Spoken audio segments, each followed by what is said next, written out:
అందరికీ జై శ్రీరామ్. పాండురంగ విఠలుని భక్తుల కథలు. సంత సఖూబాయి బంధ విమోచన.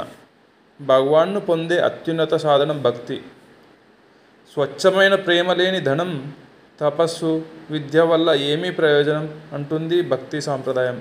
కాబట్టి భగవంతుని చేరుకోవడానికి, దివ్యమైన పాదపద్మాలను పొందేందుకు ప్రాపంచిక విషయాలను విడిచిపెట్టి స్వచ్ఛమైన భక్తిలో మునిగిపోవాలి. అది ఖచ్చితంగా కృష్ణ దర్శనానికి దారితీస్తుంది. నిజమైన దాహంతో భగవంతుని కోసం హృదయపూర్వకంగా ఏడ్చే వ్యక్తి ఖచ్చితంగా ధన్యజీవి. పండర్పూర్కి సమీపంలో సించిరునీపురం అని పిలువబడే ఒక చిన్న గ్రామం ఉంది. విఠల స్వామికి గొప్ప భక్తుడైన గంగాధర్రావు అనే ధనవంతుడు నివసించేవాడు. అతను అనేక భగవత్ కార్యాలు చేసేవాడు. నిజాయితీపరుడు, సత్యవంతుడు, సూటిగా ఉండే వ్యక్తి. అతని భార్య కమలాబాయి కూడా గొప్ప భక్తురాలు. ఆ దంపతులకు చాలా ఏళ్లుగా సంతానం లేదు. ఒక రాత్రి విఠలనాథుడు వారికి కలలో కనిపించి వారికి త్వరలో అందమైన ఆడపిల్ల పుడుతుందని ఆశీర్వదించాడు. దీంతో వారిద్దరూ సంతోషించి విఠల్ స్వామిని స్తుతించి ఆయనపై అనేక కీర్తనలు పాడారు. ఆ తర్వాత కమలాబాయి ఆడపిల్లకు జన్మనిచ్చింది. ఆమెకు సఖూబాయి అని పేరు పెట్టారు. చాలా చిన్న వయసులో సఖూబాయి భజనలు చేయడం, భగవంతుని పాటలు పాడడం ప్రారంభించింది. కొన్నిసార్లు దైవ పారవేశ్యం కారణంగా ఆమె నృత్యం చేసి కన్నీళ్లు పెట్టుకునేది. ఆమె భక్తికి అందాన్ని చూసి, ఆమె మధురమైన గాత్రాన్ని విని అందరూ ఆశ్చర్యపోయారు. ఒకరోజు సఖూబాయి తన స్నేహితులతో ఆడుకుంటూ ఉంది. చిన్న చిన్న ఇసుక కోటలను నిర్మించి ఆడుకుంటుంది. ఆ సమయంలో విఠలనాథుడు వృద్ధుడి వేషంలో వచ్చాడు. అతను తన కాళ్ళలో చీలమండలు ధరించాడు, మెడలో తులసి మాలలు ధరించాడు, చిప్లా మరియు తంబురను ధరించాడు. పాండురంగ విఠల, పండరినాథ విఠల అని పాడుతూ అక్కడికి వచ్చారు. అతను సఖూబాయి దగ్గరికి వచ్చి ఆమె కట్టిన ఇసుక కోటల మీదుగా నడిచాడు. వాటిని పూర్తిగా నాశనం చేసి ఏమీ చేయనట్లు నిలబడ్డాడు. సఖూబాయికి కోపం వచ్చింది. స్వామి, నేను అందమైన ఇసుక ఇంటిని నిర్మించడంలో చాలా సమయం గడిపాను. మీరు దాని మీదుగా ఎందుకు నడిచారు? మీరు నాకు సమాధానం చెప్పే వరకు నేను నిన్ను వెళ్ళనివ్వను. ముసలివాడు సమాధానం చెప్పాడు.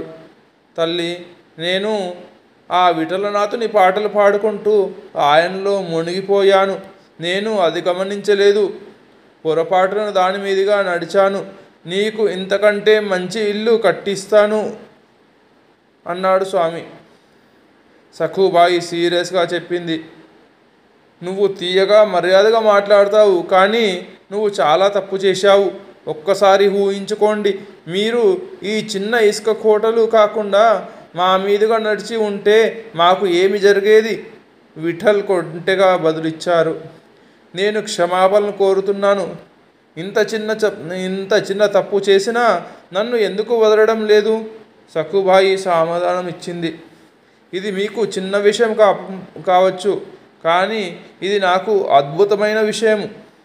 అప్పుడు విఠల్ అన్నాడు, సరే, నేను లొంగిపోతున్నాను. నన్ను క్షమించు తల్లి. సఖూబాయి వెంటనే నీ తంబురాన్ని నాకు అప్పగించాలి అని షరతు పెట్టింది. విఠల్ తంబురా ఇవ్వడానికి ఇష్టపడనట్టు నటించాడు. సఖూబాయి అతనిని వేడుకొని చివరకు దానిని పట్టుకుంది. తంబురా పొందిన తరువాత ఆమె ముఖం కమలంలా వికసించింది. అయితే ఆమెకు ఆడటం తెలియదు. ఇది చూసిన విఠల్ సఖూబాయికి తంబురా వాయించడం నేర్పించాడు. విఠలుడు ఆమెను ఆశీర్వదించాడు. తల్లి, నీవు దీనితో ప్రతిరోజు స్వామిని కీర్తిస్తూ పాటలు పాడాలి అని చెప్పాడు. అతను ఆమెకు అష్టాక్షరి మంత్రం ఉపదేశించాడు. ఆమెను పదే పదే జపించమని అడిగాడు. నీవు ఎంతగానో కోరుకునే విఠల్ స్వామిని దర్శిస్తావు తల్లి అని దీవించి అష్టాక్షరి యొక్క సారాంశాన్ని గ్రహించడానికి గజేంద్ర మోక్షాన్ని వివరించాడు. సఖుబాయి ఆ ముసలివాడిని చాలా భక్తితో చూసి తంబురాను అతనికి తిరిగి ఇచ్చి క్షమించమని కోరింది. అప్పుడు సఖుబాయి ఆత్రంగా ఎక్కడికి వెళ్తున్నావు, ఎప్పుడు వస్తావు అని అడిగింది. విఠలుడు ఆనందంగా అన్నాడు, అమ్మా, నేను పండర్పూర్ వెళ్తున్నాను, 5 రోజుల్లో తిరిగి వస్తాను అని చెప్పి వెళ్ళిపోయాడు. పండర్పూర్ పేరు వినగానే ఆమె కళ్ళు మెరిశాయి. అతను వెళ్ళిపోతున్నందుకు బాధగా ఉంది. అప్పుడు విఠలుడు, బాధపడకు పిల్ల, నేను తిరిగి వచ్చి పండర్పూర్ గురించి చెప్తాను అని చెప్పి వెళ్ళిపోయాడు. రోజులు గడిచాయి. సఖుబాయి వృద్ధుడి కోసం ఆతృతగా వేచి ఉంది. కానీ అతడు తిరిగి రాలేదు. సంవత్సరాలు గడిచే కొద్దీ విఠల్ పట్ల ఆమెకు ఆతృత మరింత పెరిగింది. అప్పటికి ఆమె వివాహ వయసు వచ్చింది. కానీ ఆమె విఠల్ని మాత్రమే వివాహం చేసుకోవాలనుకుంది. కానీ కుదరలేదు. అయితే చివరకు సఖుబాయి కృష్ణ శర్మను పెళ్లి చేసుకోవలసి వచ్చింది. అతను మంచివాడు కాదు, చాలా అహంకారం, నీచుడు. అయితే ఆమె తన భర్తకు ఎంతో ప్రేమ మరియు గౌరవంతో సేవ చేసింది. వీలైనప్పుడల్లా పాడుతూ నాట్యం చేస్తూ విఠల్ని ధ్యానిస్తూ కన్నీళ్లు పెట్టుకుంటూ పరవశించిపోయేది.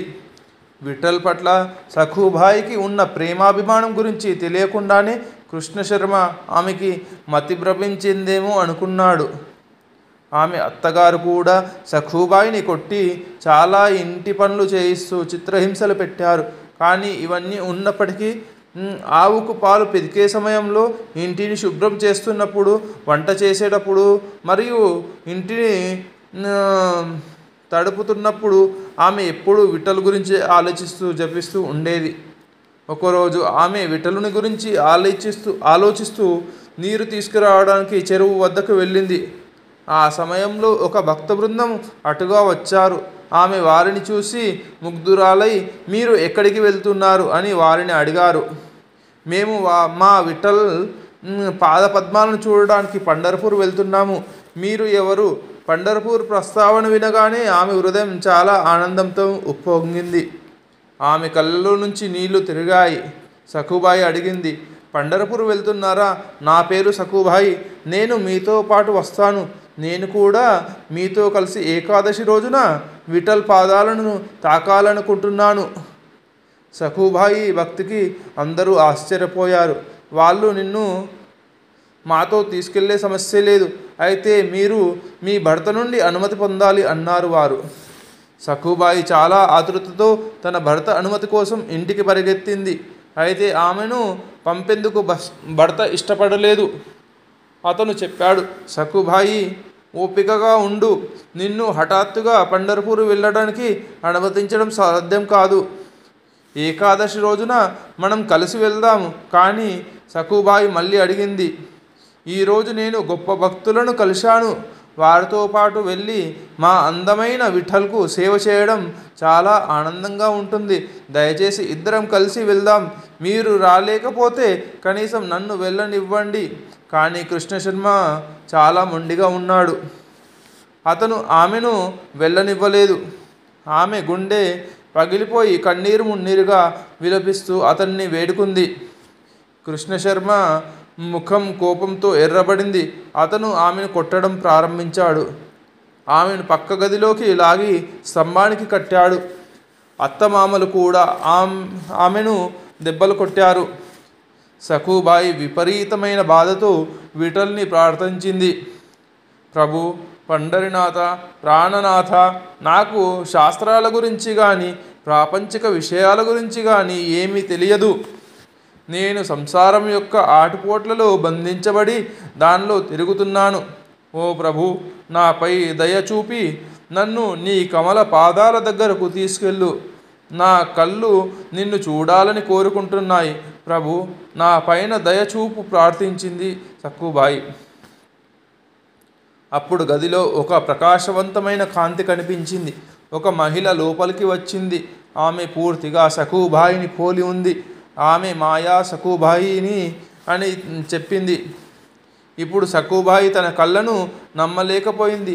ఆమె తన పరిస్థితిని మాయా సఖుబాయికి వివరించింది.